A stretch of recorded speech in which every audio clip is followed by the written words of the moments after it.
Sarah Martinez walked into the gleaming lobby of Harrison and Associates, one of the most prestigious law firms in downtown Chicago. Her worn-out sneakers squeaked against the marble floor as she clutched a manila folder containing her resume. The receptionist, a perfectly manicured woman in her 30s, looked up from her computer screen with barely concealed annoyance. "Can I help you?" the receptionist asked, her tone suggesting she'd rather be doing anything else. "I'm here for the paralegal position interview," Sarah replied, trying to keep her voice steady despite her nerves. The receptionist's eyes traveled from Sarah's thrift store blazer to her scuffed shoes, taking in every detail with obvious judgment. "Are you sure you're in the right place?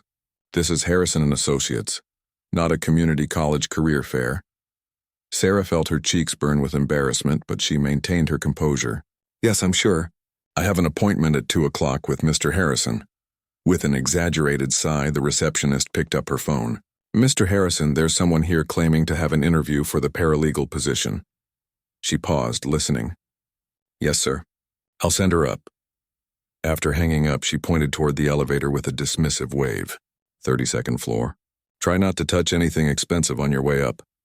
As Sarah rode the elevator, she reflected on how she'd gotten this far. Growing up in a small apartment with her single mother, money had always been tight. While other kids her age were playing video games or hanging out at the mall, Sarah was working part-time jobs to help pay the bills. She cleaned offices after school, babysat on weekends, and spent every free moment studying in the public library. Her mother, Maria, had immigrated from El Salvador with nothing but dreams of a better life for her daughter. She worked double shifts at a local diner, often coming home with aching feet and grease stains on her uniform, but she never complained. Instead, she would sit with Sarah at their small kitchen table, helping with homework despite her limited English. "Education is the key, mija," Maria would say every night. "No one can take that away from you." Sarah had taken those words to heart. She graduated high school as valedictorian, despite having to miss classes occasionally to work. When college acceptance letters arrived, she had multiple offers, but the full scholarships were few and far between. She chose a state school where she could afford the remaining costs by working in the campus library and tutoring other students. During her sophomore year, Sarah discovered her passion for law during a required government class. The professor, Dr. Williams, noticed her sharp analytical skills and encouraged her to pursue legal studies. Sarah spent countless hours in the law library, reading cases and legal precedents that most undergraduates never touched. She graduated summa cum laude with a degree in political science and a minor in legal studies. Her professors urged her to apply to law school immediately, but Sarah knew she needed to work first. Her mother's health was declining, and the medical bills were mounting. Law school would have to wait. For 6 months, Sarah had been applying to paralegal positions throughout the city. Despite her excellent academic record and glowing recommendations from professors, she faced rejection after rejection. Some firms never even responded to her applications. Others would schedule phone interviews but suddenly become unavailable when it came time for in-person meetings. Sarah suspected her address in the city's poorest neighborhood might be working against her. She had considered using a friend's address in a better area, but her mother had raised her to be honest above all else. "Our dignity is worth more than any job," Maria had told her. The elevator dinged softly as it reached the 32nd floor. Sarah stepped out into a hallway lined with oil paintings and mahogany panels. The carpet was so thick it seemed to swallow the sound of her footsteps. She followed signs to Mr. Harrison's office, passing attorneys in expensive suits who barely glanced in her direction. Mr. Harrison's secretary, a stern-looking woman with silver hair pulled back in a tight bun, looked up as Sarah approached. "You must be the paralegal candidate," she said, her voice neutral but her expression skeptical. "Mr. Harrison will see you now, but please keep it brief. He has a very important client meeting in 20 minutes. Sarah nodded and knocked on the heavy wooden door marked, "James Harrison, Senior Partner." "Come in," called a deep voice from inside.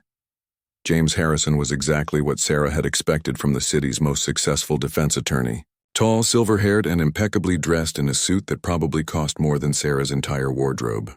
His office was enormous, with floor-to-ceiling windows offering a spectacular view of Lake Michigan. Legal books lined the walls, and awards and certificates covered every available surface. Harrison barely looked up from the document he was reading as Sarah entered. "Have a seat," he said, gesturing vaguely toward a leather chair across from his massive desk. Sarah sat down carefully, placing her folder on her lap and waiting for him to acknowledge her presence. After what felt like an eternity, Harrison finally looked up, and she saw his expression change as he took in her appearance. "So," he said, leaning back in his chair with a slight smirk, "you think you want to work in a real law firm?" The condescension in his voice was unmistakable, but Sarah had expected this. She'd faced similar attitudes from professors, employers, and even fellow students who came from privileged backgrounds. She had learned to let their assumptions fuel her determination rather than crush her spirit. "Yes, sir," Sarah replied firmly. "I believe I have the skills and dedication necessary to excel in this position." Harrison picked up her resume from his desk, scanning it quickly. "State school, I see. And you're from—" He paused, looking at her address. "That area of town." Sarah felt the familiar sting of judgment, but she kept her voice steady. "Yes, sir. I worked my way through college and graduated with highest honors." Harrison mused, clearly unimpressed. "And what makes you think you can handle the demands of working for a firm like this?" "We represent Fortune 500 companies, celebrities, politicians. Our clients expect a certain level of sophistication." The implication was clear. Sarah wasn't sophisticated enough. She wasn't one of them. But instead of backing down, she straightened her shoulders and looked Harrison directly in the eyes. "Mr. Harrison, I may not have grown up with wealth or privilege, but I have something that can't be bought. The drive to succeed against all odds. I've worked harder than most people can imagine just to be sitting in this chair today. If you give me a chance, I'll prove that dedication and intelligence matter more than where someone comes from." Harrison studied her for a moment, his expression unreadable. Then he glanced at his expensive watch and sighed. "Well, we are rather desperate to fill this position quickly. Our previous paralegal left suddenly, and we have several urgent cases pending." Sarah's heart leaped, but she tried not to show her excitement. "The position pays $30,000 a year to start." Harrison continued. "You'll be doing basic research, filing, copying, answering phones. Nothing too complicated. Think you can handle that?" $30,000 was more money than Sarah had ever made in a year, but she sensed this was a test. "I can handle whatever responsibilities come with the position, Mr. Harrison." "We'll see about that," he said, already turning his attention back to his documents. "You can start Monday. My secretary will give you the details on your way out." As Sarah left the office, she couldn't shake the feeling that Harrison and his staff saw her as nothing more than cheap labor. They had hired her not because they believed in her abilities, but because they needed someone expendable to do the work no one else wanted to do. Sarah's first week at Harrison and Associates was exactly what she had expected and worse. The other paralegals, Jennifer and Kristen, both came from wealthy families and had attended elite private schools before getting their degrees from Ivy League universities. They made it clear from day one that Sarah didn't belong. "Oh, you're the new girl," Jennifer said when Sarah introduced herself on Monday morning. She looked Sarah up and down with barely concealed disgust. "I heard they hired someone someone different." Kristen laughed, a sharp sound that echoed through the paralegal workspace. "Different is one way to put it. I hope you know your way around a copy machine because that's probably all you'll be doing." Sarah bit her tongue and focused on learning the firm's systems. She was assigned a small desk in the corner of the paralegal bay, far from the windows and squeezed between a filing cabinet and a broken printer that no one had bothered to fix. Her computer was an ancient model that took 5 minutes to boot up, while Jennifer and Kristen worked on sleek new laptops. The assignments given to Sarah were indeed basic: copying documents, organizing files, and answering phones when the receptionist was busy. Meanwhile, she watched as Jennifer and Kristen were assigned to work directly with the attorneys on complex cases, drafting legal briefs and conducting important research. "It's nothing personal," Kristen said when Sarah asked why she wasn't getting more substantial work. "It's just that some clients expect a certain image, you understand." Sarah understood perfectly. She wasn't blonde, polished, or connected. She didn't wear designer clothes or carry expensive handbags. Most importantly, she didn't have the right last name or the right connections. But Sarah had something her colleagues didn't expect: patience and keen observation skills.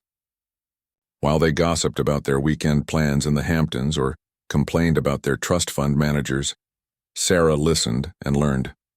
She memorized the names of important clients, studied the firm's case files during her lunch breaks, and stayed late every evening to familiarize herself with legal procedures. During her second week, Sarah noticed something that made her blood run cold. She was organizing files for the Patterson Industries case, a major environmental lawsuit where Harrison and Associates was defending a chemical company, accused of contaminating groundwater in a small rural community. As she sorted through documents, she discovered correspondence that seemed to indicate the firm knew about the contamination months before it was publicly reported. The implications were staggering.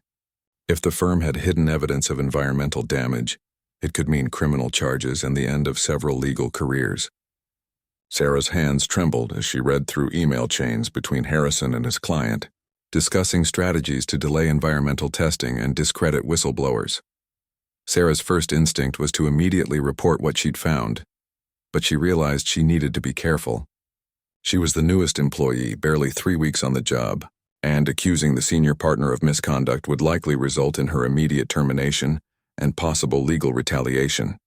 Instead, Sarah decided to quietly gather more evidence. She began staying even later in the office, using her after-hours access to photocopy relevant documents and store them safely at home. She researched the environmental regulations, involved and studied similar cases where law firms had been sanctioned for hiding evidence. What Sarah discovered over the following weeks painted an even darker picture. Harrison and Associates had a pattern of representing corporations in environmental and safety cases, often employing tactics that seemed to cross ethical lines. They had helped a pharmaceutical company hide adverse drug trial results, assisted a construction company in covering up safety violations that led to worker injuries, and enabled a food processing plant to continue operating, despite knowing about contamination issues. The firm's success wasn't built on superior legal skills or winning arguments in court. It was built on their willingness to do whatever it took to protect their wealthy corporate clients, regardless of the consequences for ordinary people. Sarah thought about the families in the rural community affected by the Patterson Industries contamination. Children were getting sick, farmers were losing their livelihoods, and elderly residents were facing mounting medical bills. Meanwhile, Harrison and his team were working overtime to ensure the chemical company paid as little as possible in damages. The stress of carrying this knowledge began to affect Sarah's work and her health. She lost weight, had trouble sleeping, and found herself constantly looking over her shoulder. She knew that what she was doing was dangerous, but she also knew it was right. During her 4th week at the firm, Sarah's careful routine was almost discovered. She was working late, photographing documents related to a new case involving a mining company's safety violations, when she heard footsteps in the hallway. Quickly, she turned off her phone's camera light and pretended to be organizing files. Harrison himself appeared in the doorway, looking surprised to see her there. "Working late again, Martinez?" he asked, using her last name in a way that somehow sounded like an insult. "Yes, sir," Sarah replied, trying to keep her voice steady. "I wanted to finish organizing these Patterson files before tomorrow's meeting." Harrison stepped into the room and glanced around suspiciously. "You know, some of my colleagues have mentioned that you seem very interested in our case files. More interested than necessary for your position?" Sarah's heart pounded, but she maintained eye contact. "I just want to do thorough work, Mr. Harrison. My mother always taught me to take pride in whatever job I do, no matter how small." "Your mother?" Harrison repeated with a slight sneer. "Yes, I imagine she would be proud to see you working at a firm like this. Quite a step up from where you come from." The insult hung in the air between them, but Sarah refused to take the bait. "Yes, sir. She is very proud." Harrison studied her for another long moment before turning to leave. "Don't stay too much longer, Martinez. We wouldn't want you to burn out in your first month." After he left, Sarah sat in her chair for several minutes, her hands shaking. She realized that she was walking a dangerous line.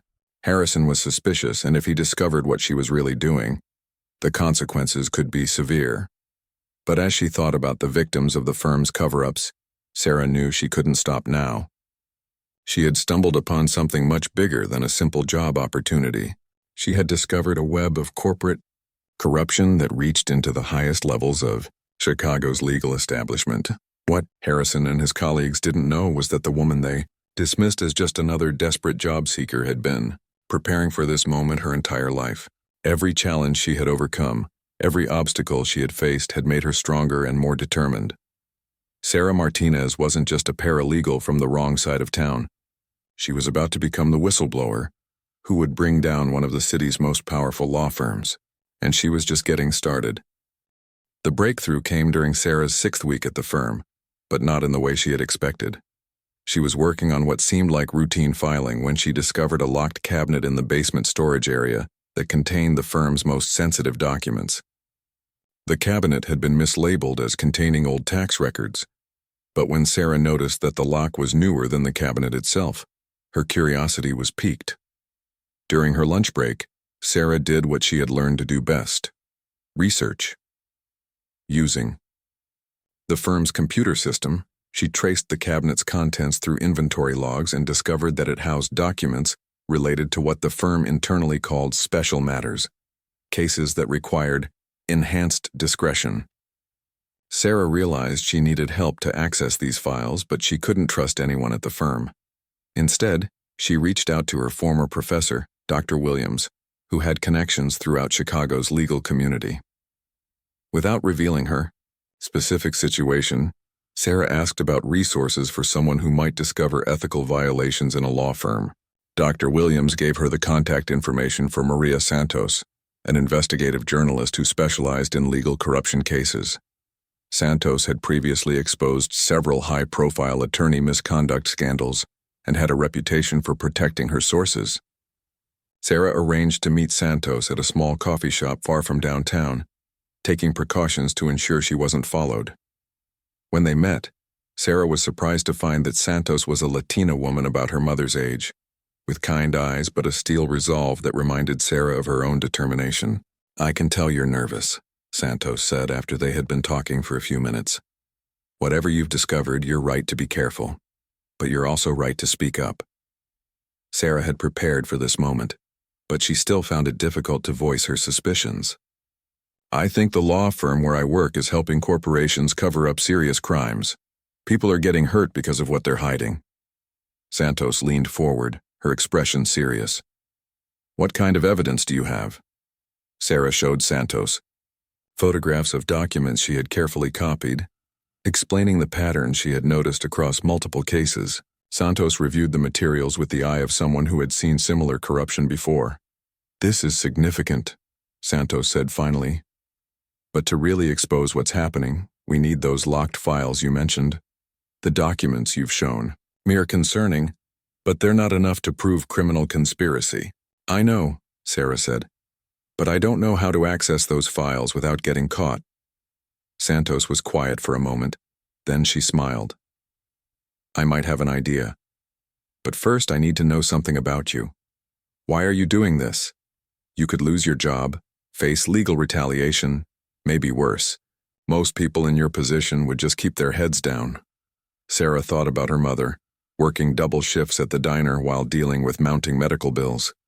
She thought about the families affected by the contamination that Harrison and Associates was helping to cover up. She thought about all the times she had been underestimated and dismissed because of where she came from.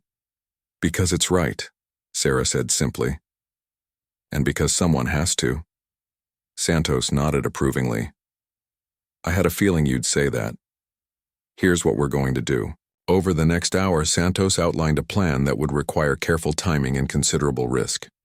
She had a contact in the building's security company who could help Sarah gain access to the locked cabinet, but only during a specific window, when the regular security guard was off duty, and the backup guard was someone Santos trusted. The plan would require Sarah to stay late on a Friday evening when most of the firm's attorneys would be at the Chicago Bar Association's annual gala. Santos had confirmed that Harrison and his senior partners always attended this event, leaving only a skeleton crew in the office. "If we're going to do this, it has to be next Friday," Santos explained. "The timing will never be better, and if we wait, they might discover what you've been doing." Sarah spent the following week preparing while trying to act normally at work. She memorized the building's layout, including security camera locations and emergency exits. She practiced accessing the firm's computer systems quickly and efficiently. Most importantly, she gathered additional evidence to support what she hoped to find in the locked cabinet. The week passed agonizingly slowly. Jennifer and Kristen seemed to take particular pleasure in assigning Sarah the most tedious tasks, clearly trying to break her spirit. Harrison barely acknowledged her presence, but Sarah noticed that his secretary had been asking subtle questions about Sarah's work habits and personal background. On Thursday afternoon, Sarah's carefully maintained composure was tested when she overheard a conversation between Harrison and another senior partner about the Patterson Industries case. "The environmental tests are scheduled for next month," Harrison was saying. "We need to delay them until after the settlement negotiations. Our client is willing to pay a reasonable amount, but not if the full extent of the contamination becomes public." "What about the families who are already sick?" the other attorney asked. Harrison's response chilled Sarah to the bone. "That's not our problem. Our job is to minimize our client's liability, not to play social worker to every person who claims to be affected." Sarah realized that time was running out. If the firm succeeded in delaying the environmental tests and pushing through a lowball settlement, the truth about the contamination might never come to light. The families in that rural community would never get the justice they deserved. Friday evening arrived with typical Chicago autumn weather: cold, windy, and threatening rain.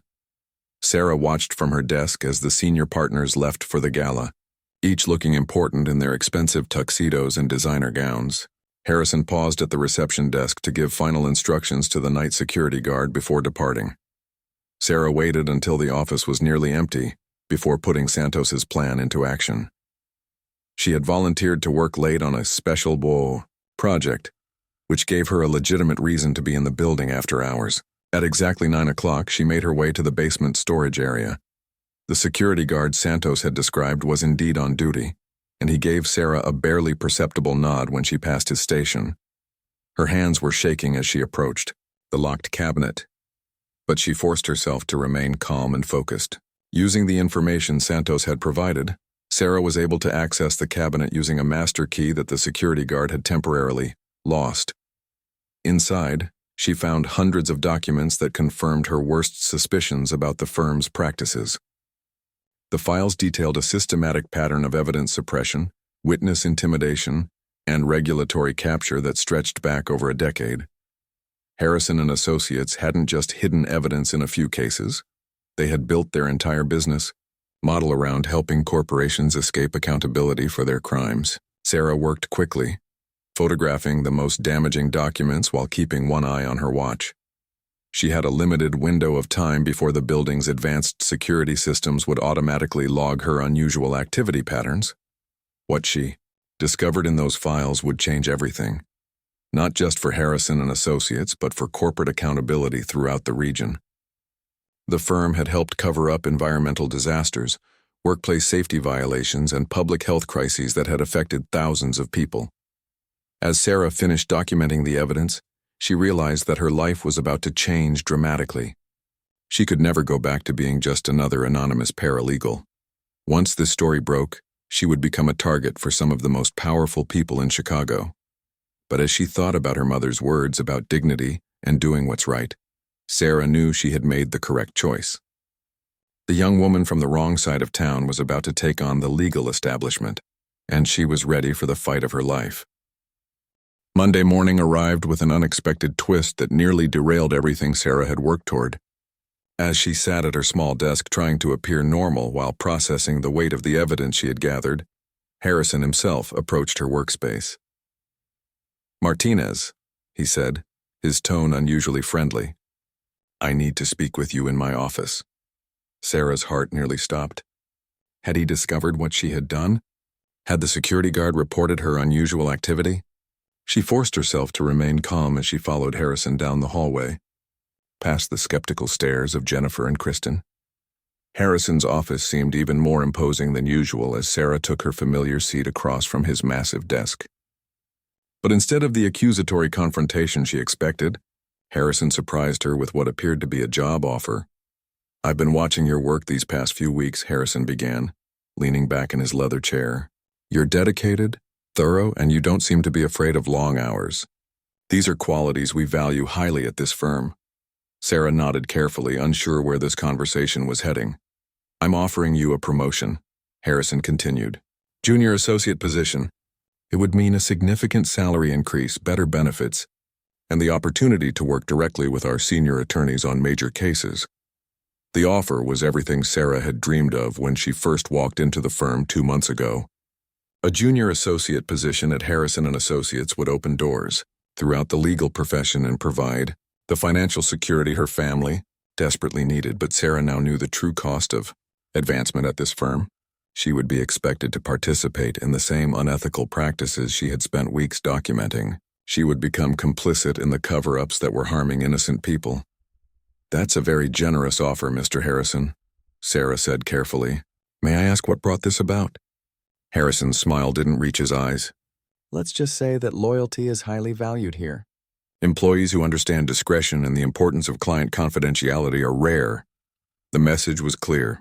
Harrison suspected that Sarah had discovered something, and he was trying to buy her silence. The promotion wasn't a reward for her work. It was a bribe wrapped in professional advancement. "I appreciate the offer," Sarah replied. "Could I have some time to consider it?" "Of course," Harrison said, but his tone carried a subtle warning. "Though I should mention that opportunities like this don't come along often. And sometimes they don't come along again." Sarah left Harrison's office knowing that her time at the firm was running out, whether Harrison was testing her loyalty or genuinely trying to corrupt her. She couldn't continue pretending to be just another ambitious paralegal much longer. That afternoon, Sarah met with Maria Santos at a different location, this time a busy public library where their conversation would be hidden among the ambient noise of students and researchers. Santos was excited about the evidence Sarah had gathered, but she was also concerned about the promotion offer. "He's either trying to buy your silence or test your loyalty," Santos said. "Either way, it means we need to move quickly." "How soon can we publish the story?" Sarah had been thinking about this question for days. "There's one more thing I need to do first. I need to contact the victims." Santos looked puzzled. "The victims?" "The families affected by the Patterson Industries contamination," Sarah explained. "They have a right to know what's been hidden from them, and their voices need to be part of this story." Santos nodded approvingly. "You're right, but contacting them will be dangerous. Harrison & Associates has been monitoring those families, watching for anyone who might cause problems for their client." Despite the risks, Sarah was determined to reach out to the affected community. Using information from the firm's files, she identified several families who had been most severely impacted by the contamination. She planned to visit them over the weekend, presenting herself as a freelance researcher working on environmental health issues. The drive to Millbrook, the rural community affected by the Patterson Industries contamination, took Sarah through landscapes she had never seen before. Growing up in Chicago's urban environment, she was struck by the vast farmlands and small towns that seemed worlds away from her own experience. But as she reached Millbrook, Sarah's romantic notions about rural life quickly disappeared. The signs of environmental damage were everywhere: dead vegetation along the creek beds, warning signs about well water contamination, and an unusual number of empty houses with "for sale" signs that looked like they had been there for months. Sarah's first stop was the home of Tom and Linda Patterson, an elderly couple whose farm had been in their family for 3 generations. When Sarah introduced herself as a researcher studying environmental health issues, they welcomed her into their modest farmhouse with the kind of hospitality she had heard about, but never experienced. "We've been trying to get answers for 2 years," Linda Patterson told Sarah as they sat around the kitchen table. "Our livestock started getting sick first, then the crop yields dropped. Then people in town started having health problems." Tom Patterson, a weathered man in his 70s, showed Sarah photographs of his farm before and after the contamination. The contrast was heartbreaking. What had once been thriving farmland was now barren and poisoned. "The company keeps saying they're investigating," Tom said bitterly. "Their lawyers send us papers saying they're not responsible, that it must be something else causing the problems. But we're not stupid. We know what we see." Sarah spent hours listening to the Pattersons and other affected families tell their stories: children with unusual respiratory problems, elderly residents with sudden onset of rare cancers, farmers losing their livelihoods as their land became worthless. Each story reinforced Sarah's determination to expose the truth. But the most shocking revelation came from Margaret Chen, a young mother whose 5-year-old daughter had been diagnosed with a rare blood disorder that doctors suspected was linked to environmental toxins. The worst part isn't even the illness, Margaret told Sarah as they watched her daughter play in a yard where she wasn't allowed to touch the soil. It's the feeling that no one cares. The company has lawyers and experts and money. We have nothing. That's not true, Sarah said quietly. You have the truth, and sometimes that's more powerful than money. Margaret looked at Sarah with a mixture of hope and skepticism. Are you saying you can help us? Sarah knew she was about to cross a line that would make her a target for some of the most powerful people in Chicago. But looking at Margaret's daughter, thinking about the Pattersons' ruined farm, remembering all the evidence she had gathered, she knew there was only one answer she could give. Yes, Sarah said, I'm going to help you get the justice you deserve. As Sarah drove back to Chicago that evening, she reflected on how much her life had changed in just 2 months. She had come to Harrison and Associates looking for a job that would help her support her mother and build a career. Instead, she had discovered her true calling as someone who would fight for people who had no other advocates. The scared young woman who had walked into that intimidating law firm lobby was gone. In her place was someone who understood that real power came not from wealth or connections, but from having the courage to stand up for what was right. Regardless of the personal cost, Sarah Martinez was no longer hiding who she really was. She was ready to show Harrison and Associates and the world exactly what she was capable of. The moment Sarah had been preparing for arrived on a Wednesday morning that started like any other.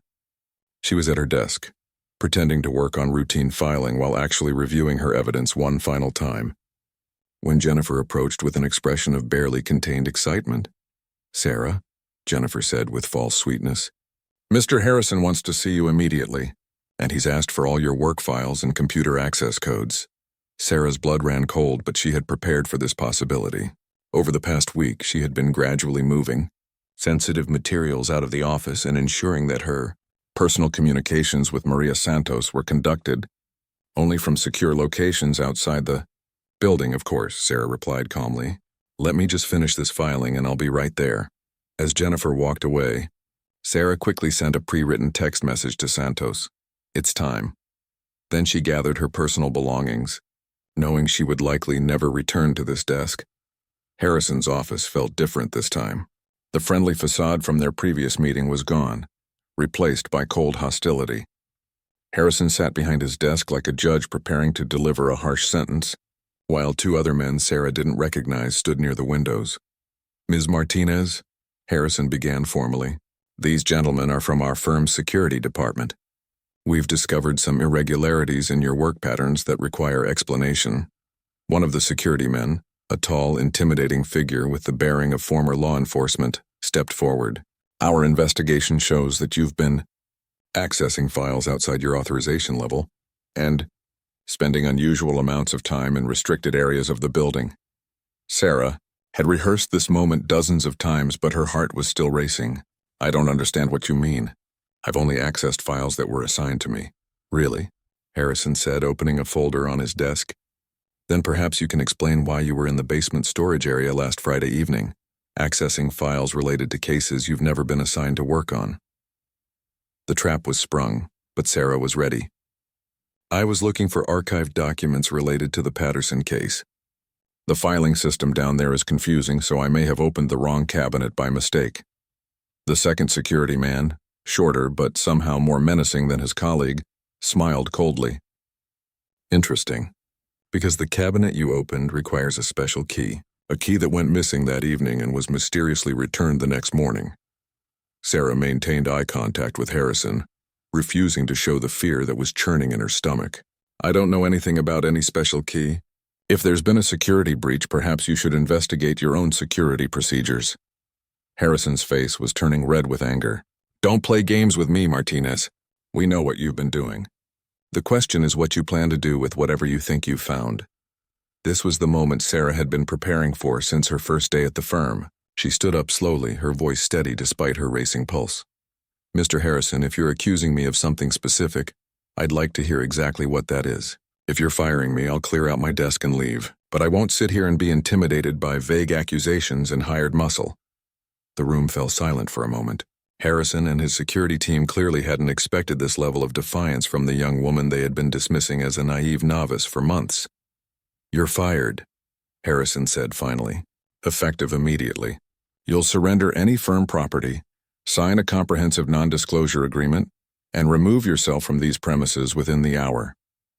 Sarah nodded calmly. "I understand, but I won't be signing any non-disclosure agreement without having it reviewed by my own attorney first." Harrison's eyes widened. "Your attorney?" "Yes," Sarah said, allowing herself a small smile. "Surely you don't think someone would work at a law firm for months without developing some understanding of their legal rights?" As Sarah turned to leave, Harrison's voice stopped her at the door. "Martinez," he called, his tone now carrying a note of desperation. "Whatever you think you know, whatever you think you can prove, you're in over your head. These are powerful people with unlimited resources. They will destroy you." Sarah turned back to face him, and for the first time since entering the office, she allowed her true emotions to show. "Mr. Harrison, you've spent months treating me like I'm nobody, like I'm disposable, like I don't matter because I come from the wrong neighborhood and went to the wrong school." Her voice grew stronger with each word. "But you made a mistake. You underestimated me because you couldn't see past your own prejudices. You thought that someone like me would never have the courage or intelligence to challenge someone like you." Sarah paused, looking directly into Harrison's eyes. "But I'm not just someone from the wrong side of town. I'm someone who has been preparing her entire life for a moment like this. Every obstacle you put in my path, every dismissive comment, every attempt to make me feel inferior, all of it just made me stronger and more determined." The security men shifted uncomfortably, clearly unprepared for this transformation. The scared young woman who had walked into this office for her first interview was gone, replaced by someone who commanded the room despite having no official power. "I know exactly who you are, Mr. Harrison," Sarah continued. "I know about Patterson Industries, about the pharmaceutical cover-ups, about the construction safety violations. I know about every family you've helped corporations poison, every worker you've helped companies endanger, every community you've helped destroy." Harrison's face went pale. "You can't prove anything. And even if you could, no one would believe a disgruntled employee with an obvious grudge." Sarah smiled, an expression that held no warmth but radiated complete confidence. "That's where you're wrong again, Mr. Harrison. See, while you were busy dismissing me as a nobody, I was busy becoming someone. Someone with evidence, someone with allies, and someone with nothing left to lose." She moved toward the door, then stopped one final time. "Oh, and Mr. Harrison, you might want to check tomorrow's morning news. I think you'll find it very interesting." As Sarah walked out of Harrison's office for the last time, she could hear urgent, panicked conversations beginning behind the closed door. She collected her few personal items from her desk while Jennifer and Kristen watched in shocked silence, clearly having expected her to leave in tears and disgrace. Instead, Sarah walked out of Harrison and Associates with her head held high, knowing that the real battle was just beginning. The next 12 hours were a whirlwind of activity. Sarah met with Maria Santos and her legal team to finalize the story that would break the following morning.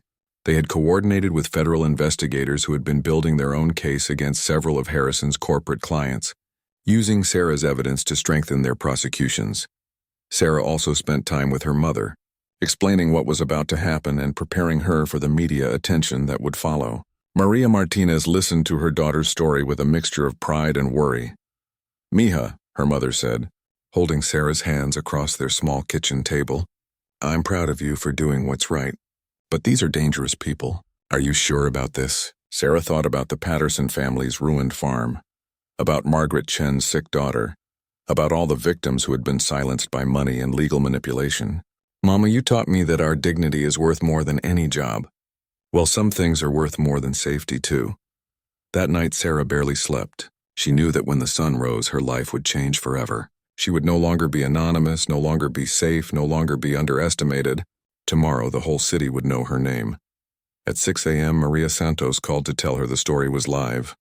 Within an hour, Sarah's phone was ringing constantly with calls from other journalists, federal investigators, and attorneys representing potential plaintiffs in lawsuits against Harrison's clients. But the call that mattered most came at 8 a.m. from Tom Patterson, the elderly farmer whose family had been devastated by the contamination. "Sarah," his voice was shaky with emotion, "I just wanted to thank you. For the first time in 2 years, I have hope that we might get justice. As Sarah looked out the window of her small apartment at the city skyline, she realized that everything had changed. She was no longer the scared young woman looking for any job that would pay the bills. She had become exactly what her mother had raised her to be, someone who stood up for what was right regardless of the cost. The battle with Harrison and Associates and their powerful clients was far from over. There would be legal retaliation, personal attacks, and attempts to discredit her. But Sarah Martinez was ready for all of it. She had spent her entire life being underestimated. Now it was time to show the world what happened when you gave someone like her a reason to fight back. The retaliation began within hours of the story breaking. By noon, Sarah had received 3 threatening phone calls, 2 suspicious emails, and a visit from a man claiming to be a process server who tried to hand her legal documents that she suspected were designed to intimidate rather than serve any legitimate legal purpose. Harrison and Associates moved quickly to control the damage. They issued a statement denying all allegations and characterizing Sarah as a disgruntled former employee with a history of erratic behavior. They hinted at mental health issues and suggested that her accusations were the result of a romantic relationship gone wrong with a fictional male colleague. The personal attacks stung, but Sarah had expected them. What she hadn't anticipated was how quickly the story would gain national attention. By evening, news trucks were parked outside her apartment building, and reporters were calling her mother's workplace trying to get comments from family members. Sarah's phone rang constantly with requests for interviews, but she had agreed to speak exclusively with Maria Santos for the first week after the story broke. She knew that maintaining message discipline would be crucial to keeping the focus on the evidence rather than her personal story. The most difficult moment came when Sarah's mother called her from the diner where she worked, crying because reporters had shown up during the lunch rush, disrupting business and upsetting her coworkers. "I'm sorry, Mama," Sarah said, feeling guilty for the chaos she had brought into her mother's quiet life. "I never wanted this to affect you."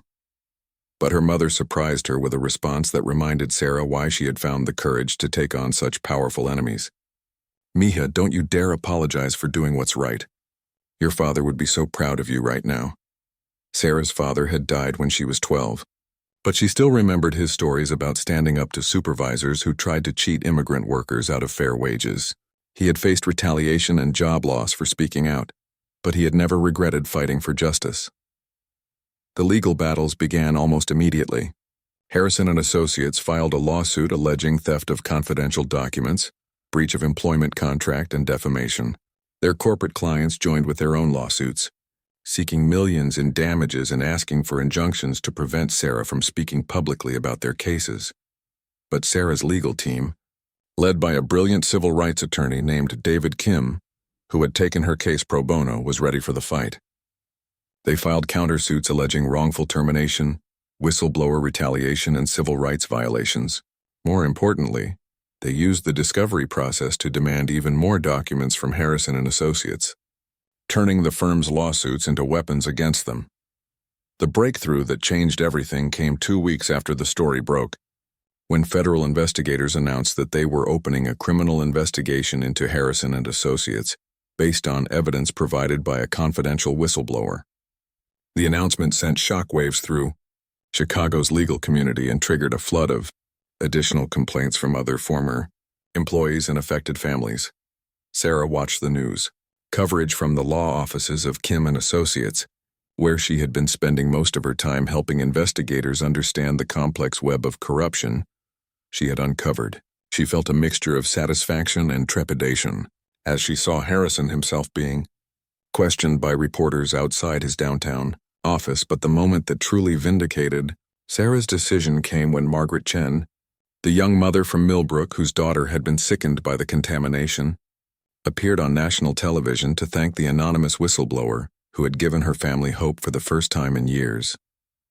"Whoever you are," Margaret said, looking directly into the camera, "you gave us back our voices. You showed us that someone was listening, that someone cared enough to take enormous personal risks to help people like us." Sarah wiped away tears as she watched Margaret speak. This was why she had risked everything, not for fame or recognition, but to give voice to people who had been silenced by money and legal manipulation.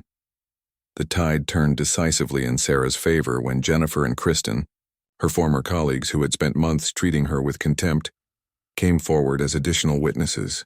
Facing their own potential legal jeopardy as the federal investigation expanded, they provided detailed testimony about the firm's internal practices and culture of corruption. Sarah saw things we were too scared or too comfortable to see, Jennifer admitted during her recorded interview with investigators. We thought we were better than her because of where we came from, but she was the only one with the courage to do what was right. The revelations kept coming as more employees found the courage to speak out. A former senior associate revealed that the firm had a policy of hiring young attorneys from wealthy families, specifically because they were less likely to report ethical violations. A retired partner admitted that the firm had been paying bribes to regulatory officials for years to delay or minimize enforcement actions against their clients. Harrison himself became increasingly desperate as the walls closed in around him. He appeared on television claiming that Sarah was part of a left-wing conspiracy to destroy successful businesses, and he hired a private investigation firm to dig up dirt on her personal life. But the investigators found nothing because there was nothing to find. Sarah's life had been an open book of hard work, academic achievement, and dedication to her family. The worst thing they could discover was an unpaid parking ticket from 2 years earlier. The final blow to Harrison's credibility came when Maria Santos published a follow-up article revealing that the private investigators Harrison had hired had been breaking into Sarah's apartment and tapping her phone calls. The illegal surveillance operation, conducted by the same security firm that had confronted Sarah in Harrison's office, resulted in federal criminal charges against several of Harrison's associates. As Sarah read the latest article about the case, she reflected on how much her life had changed in just 3 months. She had gone from being dismissed as an insignificant paralegal to becoming the central figure in one of the largest legal corruption scandals in Chicago's history. Job offers were pouring in from law firms, government agencies, and nonprofit organizations across the country.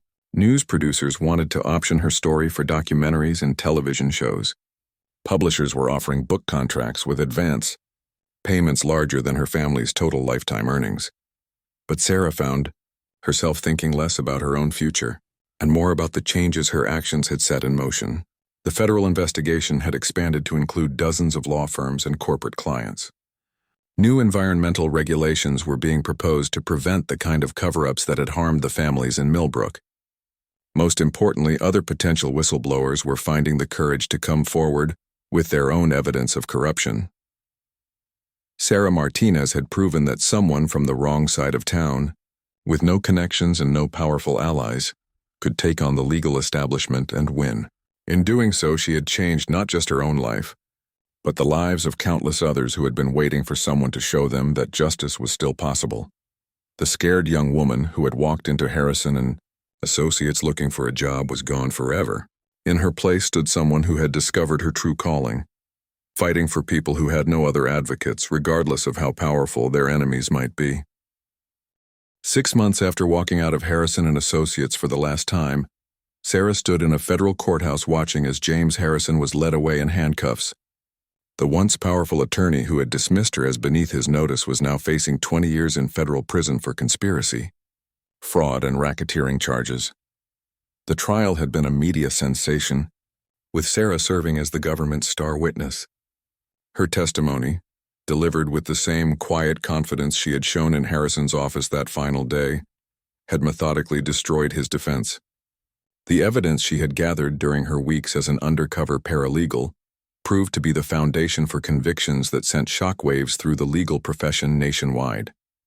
But for Sarah, the most meaningful moment came not during the high-profile criminal trial, but during a quiet settlement conference where Patterson Industries agreed to pay $200 million in damages to the families affected by the contamination. She sat beside Tom and Linda Patterson as their attorney announced the settlement, watching tears of relief flow down the elderly couple's faces. "We can rebuild now," Tom Patterson told Sarah after the hearing. "Our grandson wants to come back and work the farm. Thanks to you, there's going to be a farm for him to inherit."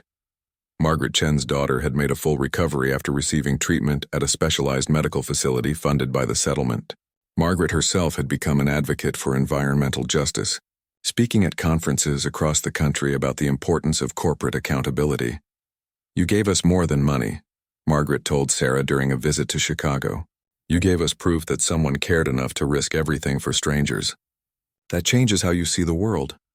Sarah's own transformation had been just as dramatic. She had turned down lucrative job offers from major law firms and government agencies to start her own practice specializing in whistleblower protection and corporate accountability cases.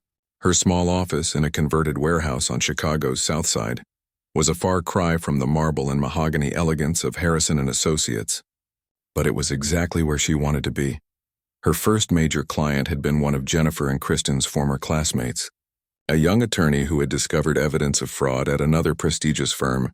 The woman had contacted Sarah after reading about her case, saying she needed help from someone who understood what it meant to stand up to powerful people. "I kept thinking about what you did," the attorney told Sarah during their first meeting. "If someone like you could take on Harrison and Associates and win, maybe there's hope for the rest of us too." Sarah's mother had been able to retire from the diner and focus on her health, thanks to the financial settlement Sarah had received from her wrongful termination lawsuit against Harrison and Associates. Maria Martinez spent her days volunteering at a legal aid clinic that Sarah had helped establish, translating for Spanish-speaking clients and sharing her daughter's story with other immigrant families facing legal challenges. "I always knew you were special, Mija," her mother told her during a quiet dinner at their new apartment in a safer neighborhood. "But I never imagined you would change so many lives." The ripple effects of Sarah's courage continued to spread.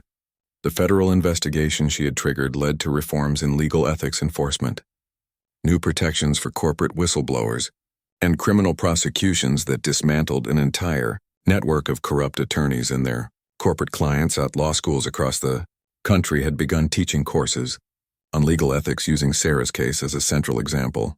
Students studied how she had gathered evidence, protected herself from retaliation, and maintained her integrity under enormous pressure. But perhaps the most important change was harder to measure: the example Sarah had set for other people who found themselves in positions to expose wrongdoing. Her story had shown that ordinary people could make extraordinary differences when they found the courage to act on their principles. Sarah often thought about the moment when she had first walked into Harrison and Associates, nervous and desperate for any job that would help her support her mother. She had been seeking nothing more than a paycheck and a chance to build a career. Instead, she had discovered her life's purpose. The young woman who had once been dismissed as a novice from the wrong side of town had become one of the most respected whistleblower advocates in the country. Her phone rang daily with calls from potential clients, journalists seeking expert commentary, and other attorneys asking for advice on complex ethical issues. But Sarah never forgot where she came from or why she had chosen to fight. Every morning, she looked at a framed photograph on her desk showing the Patterson family standing in front of their restored farmland. Next to it was another photo of Margaret, Chen's daughter, playing in a yard where the soil had finally been declared safe. These reminders kept Sarah grounded in the knowledge that her work was about more than legal victories or professional recognition. It was about ensuring that powerful people could never again dismiss someone as insignificant just because they lacked wealth or connections. Sarah Martinez had proven that courage and integrity were more powerful than money or influence. She had shown that sometimes the most important battles were fought not by famous politicians or celebrated activists, but by ordinary people who simply refused to stay silent when they witnessed injustice. The scared young woman who had once sat in Harrison's office, trying to convince him she was worthy of a chance, was gone. In her place stood someone who had learned the most important lesson of all. She had never needed anyone else's validation to know her own worth. As Sarah prepared for her next case, representing a group of nurses who had discovered safety violations at a major hospital, she reflected on how much her life had changed. She had started as someone looking for acceptance in a world that didn't want her. She had ended up as someone who could look that same world in the eye and demand that it do better. The transformation was complete. Sarah Martinez was no longer trying to fit into someone else's idea of success. She had created her own definition of what it meant to matter, and in doing so, she had shown countless others that they mattered too. The woman they had brushed off as a novice had become exactly what the world needed, someone who would never stop fighting for justice, no matter how powerful the opposition or how long the odds. And that was a victory that no amount of money or influence could ever take away.